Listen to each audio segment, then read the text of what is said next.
अस्सलाम वालेकुम दोस्तों, आज मैं आपको बताऊंगा अगर आपकी ओवरलॉक मशीन धागा तोड़ रही है या टॉप कर रही है तो उनमें क्या मसले होते हैं और उनको कैसे हल किया जाता है। अगर आप चाहते हैं कि आप अपनी मशीन खुद ठीक करें तो वीडियो को एंड तक वॉच करना, इसका कोई भी पार्ट आपने स्किप नहीं करना। तो सबसे पहले इसको सेट करने के लिए हम निडल खोल लेते हैं, क्योंकि ये बात ज़हन में बिठा लें कि अगर आपकी निडल ठीक नहीं है तो मशीन जो है वो टॉप भी करेगी और धागा भी तोड़ेगी। इसलिए निडल का ठीक होना बहुत जरूरी है। निडल का सबसे पहले आपने नक्का चेक करना, उसके बाद आपने स्ट्रेट टेबल पे रख के पेचकस के साथ राउंड घुमा के चेक कर लेनी है कि निडल टेढ़ी नहीं हो। अगर टेढ़ी होगी तो समझ लो ये फॉल्ट दूर नहीं हो सकता। निडल ठीक होने के बावजूद निडल का जो दूसरा फॉल्ट आता है वो निडल की फिटिंग का आता है। बाज़ औक़ात तो ये होता है कि जब आप निडल की सेटिंग करते हैं, मतलब निडल की आप फिटिंग करते हैं, निडल को लगाते हैं, तो आपने उसकी सेटिंग जो है वो प्रॉपर करनी। छोटा कट जो है वो बैक साइड पे हो और जो लंबा कट है, लाइन है, वो बाहर की तरफ आनी चाहिए। जिस तरफ से आपने धागा डालना है वो साइड बाहर की तरफ होनी चाहिए। उसके बाद आपने फुल ऊपर चढ़ा के बैलेंस में रख के नट को अच्छे तरीके से टाइट करना है कि निडल जो है चलते हुए खुले ना। निडल के बाद आपने 1 बाय 1 हर चीज चेक करनी है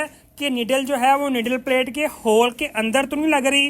बाज़ औक़ात लेफ्ट राइट या आगे पीछे निडल प्लेट के सुराख के अंदर निडल लगती है, और निडल प्लेट के अंदर जब निडल लगती है तो डेफिनेटली निडल हीट अप होके धागा तोड़ देगी। इसलिए निडल प्लेट का सेंटराइज होना बहुत जरूरी है। तो निडल प्लेट आप खोल लेते हैं। खोलने के बाद अब मैं आपको बताऊंगा कि स्टिच कैसे बनती है। अगर स्टिच में टाप आए तो वो किस वजह से आती है, अगर धागा तोड़े मशीन तो किस वजह से वो तोड़ती है। तो इसको चेक करने के लिए सबसे पहले तो हम इसके दंदराल खोल लेते हैं। दंदराल जो हैं वो खोलने के बिना भी टाइमिंग हो सकती है, मगर दंदराल खोलने की वजह ये है कि आपको क्लैरिटी से नजर आ सके, इसलिए हम इसके दंदराल भी खोल लेते हैं ताकि आपको अच्छे से नजर आ सके। उसके बाद जो इसकी गाइड लगी होती है, इसे निडल गाइड कहते हैं। इस निडल गाइड का बड़ा कमाल होता है। इसकी क्या टाइमिंग होती है वो भी मैं आपको फिटिंग के दौरान बताऊंगा।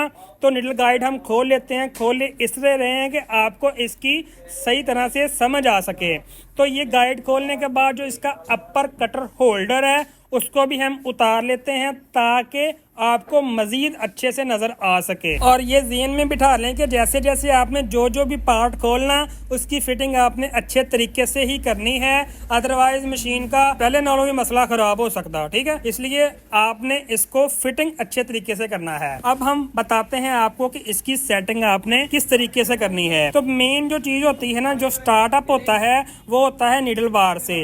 निडल बार की सेटिंग जो है वो पूरी होनी चाहिए, निडल बार की हाइट पूरी होनी चाहिए। तो आपने लुपर होल्डर को लूज करना है 8 नंबर चाबी के साथ। आपने जस्ट इसको लूज करना है, खोलना नहीं है। और लूज भी आपने इसको माइनर सा करना है कि ये हल्की सी चोट के साथ आगे पीछे या लेफ्ट राइट इजीली हो सके। उसके बाद आपने क्या करना है कि लुपर जो था वो काफी ज्यादा पीछे था, तो आपने लुपर की और निडल की सेटिंग इस तरीके से करनी है कि लुपर जब फुल पीछे हो और निडल जब नीचे से ऊपर आती हो।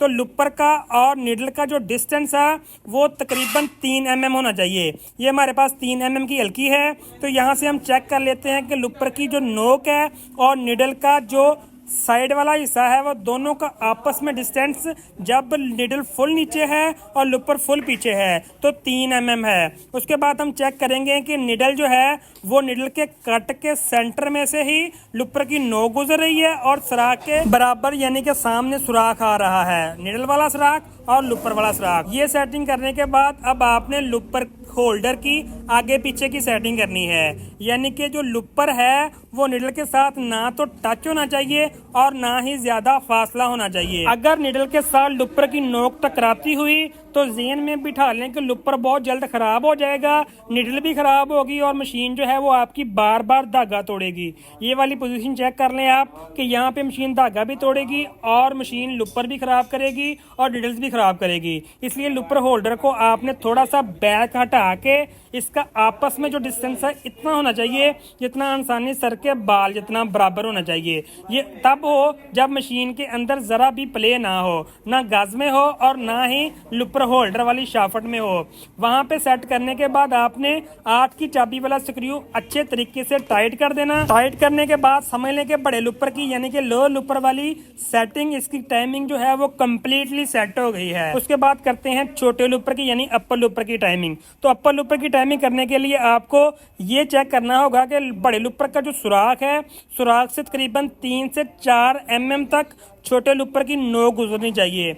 और उसके बाद जब नोक लुपर के साथ से गुजरे, ना तो लुपर से टकराए और ना ही ज़्यादा फासला हो। अगर ज़्यादा फासला होगा तो मशीन आपकी टॉप करेगी, अगर टकराएगी तो मशीन जो है वो अपर लुपर का धागा तोड़ेगी और बड़े का भी तोड़ सकती है। उसके बाद आपने ये चीज़ चेक करनी है कि जब लुपर ऊपर की तरफ आए तो निडल जो है नीचे जाते हुए छोटे लुपर की बैक साइड से नहीं टकरानी चाहिए, अगर टकराएगी तो मशीन आपकी धागा तोड़ेगी। उसके बाद आपने ये चीज़ चेक करनी है कि इस गाइड में जरा भी कट नहीं होना चाहिए, बिल्कुल प्लेन होनी चाहिए। और इस गाइड की आपने फिटिंग भी समझनी है, सीखनी है और इसकी फिटिंग आपने अच्छे तरीके से करनी है ताकि मशीन आपकी टॉप ना करे और धागा ना तोड़े। तो अब मैं आपको बताता हूँ कि आपने गाइड की सेटिंग कैसे करनी है। गाइड को आपने जैसे खोला था उसी फिटिंग पे आपने उसी तरीके से मशीन के अंदर बॉडी पे फिट कर लेना है। फिटिंग के बाद आपने इसकी स्क्रू को टाइट करना है। स्क्रू टाइट करने से पहले आपने ये चेक करना है कि इसकी जो फिटिंग है वो बेस पे पूरी हो गई है। बाज़ का अनइवन रह जाती है तो आपने इसको अनइवन नहीं रहने देना, इसको आपने मुकम्मल तौर से इसके ऊपर बेस पे बैठा लेना है। उसके बाद आपने स्क्रू को रैंडमली टाइट करना, टाइट फुल नहीं करना, हल्का सा लूज रहने देना। फिर आपने नीडल को फुल डाउन करना। डाउन करने के बाद गाइड के साथ ऐसे ही टाइमिंग आपने करनी जैसे आपने लुपर की और निडल की थी, यानी कि ना तो निडल के साथ टकराए और ना ही ज़्यादा डिस्टेंस हो। उसके बाद आपने अच्छे तरीके से ये वाला स्क्रू फुली टाइट कर देना। ये टाइट करने के बाद समझ लें ये काम आपका कंप्लीट हो गया। अब आपने ये वाला चेक करना है कि इस वाली ये स्टिच पॉइंट से स्टिच बाहर निकलती है तो ये जो स्टिच पॉइंट है इसके साथ लुपर नहीं लगना चाहिए।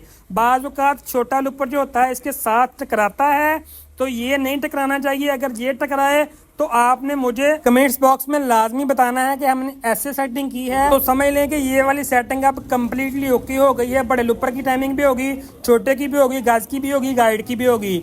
इस वजह से मशीन धागा तोड़ती है और टॉप करती है। समझ लें कि ये वाली सेटिंग्स परफेक्ट हो गई है। बाज़ औक़ात ये होता है कि निडल प्लेट की स्टिच पॉइंट पे भी कट पड़ने की वजह से मशीन जो है वो धागा तोड़ती है, मगर आपने ये चीज़ लाजमी चेक कर लेनी है कि निडल के सुराख के अंदर निडल नहीं लगनी चाहिए और स्टिच पॉइंट पे कोई भी कट ना हो। तो यहाँ पे आपने देख भी लेना है कि छोटा लुपर जो है वो स्टिच पॉइंट के साथ टकराना भी नहीं चाहिए। तो अब आ जाते हैं फीड डॉग पे। तो फीड डॉग की जो सेटिंग होती है वो कपड़े के अकॉर्डिंग होती है, यानी कि आपने अगर कपड़ा लाइट का यूज़ करना है, रेब का या बहुत ज़्यादा हल्का फैब्रिक यूज़ करना, तो जो जितने तिथ होते हैं दंदराल के वो जस्ट तिथ ही बाहर हों, जब दंदराल फुल ऊपर होने चाहिए। ऐसे जब आप फ्लेस का कपड़ा या हैवी का या कुछ भी ऐसा काम करते हैं तो आपको दंदराल थोड़ा सा अप रखना होते हैं, यानी कि दंदराल की जो सेटिंग होती है वो कपड़े के अकॉर्डिंग ही होती है। आपने कपड़े के अकॉर्डिंग इसकी सेटिंग कर लेनी है। उसके बाद अगर आपकी दंदरालों में मसला आए तो दंदराल की मजीद वीडियो देखने के लिए आपने कमेंट्स बॉक्स में लाजमी बताना है कि हमें ये वाला मसला दरपेश आ रहा है। तो उम्मीद करता हूँ कि आपको वीडियो बहुत पसंद आई होगी। अगर पसंद आई है तो लाइक कर दें और ऐसे ही वीडियोस देखने के लिए हमारा चैनल सब्सक्राइब कर दें और बेल आइकन के बटन को प्रेस कर दें ताकि आपको आने वाली वीडियो आसानी से मिल सके। अल्लाह हाफिज़।